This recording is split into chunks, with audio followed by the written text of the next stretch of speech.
Welcome back to another episode of The Eldritch Hearth.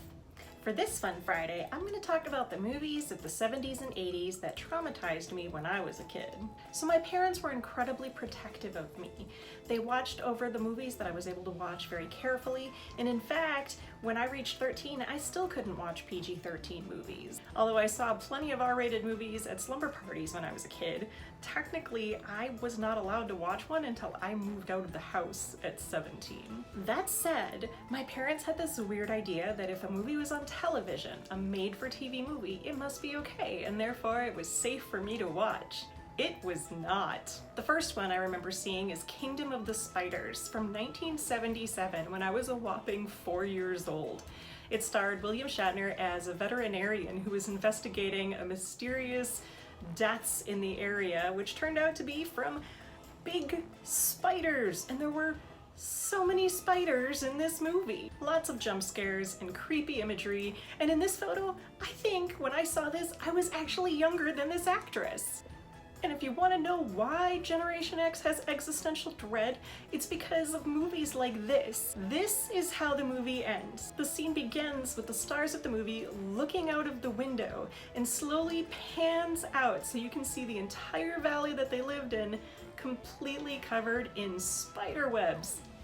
There are no happy endings here. The next one that I very clearly remember is Salem's Lot. This came out in 1979, and I'm just going to show you.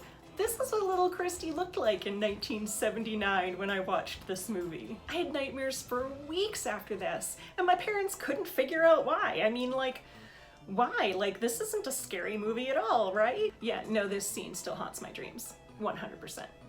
In 1981, I remember watching Dark Night of the Scarecrow with my best friend Tammy, and we just didn't sleep that night. It's about a man who is unfairly accused of abusing a child, and so the rednecks of the town decide to go and kill him while he's hiding, pretending to be a scarecrow. And so then the scarecrow comes and like slowly kills off every single one of them. If I remember correctly, Charles Durning gets an incredibly gruesome death by way of bulldozer.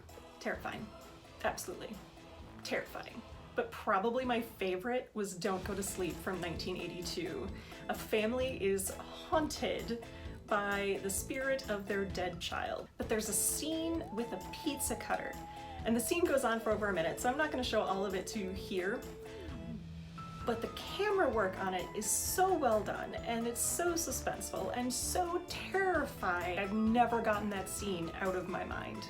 The acting in that movie is actually really great too.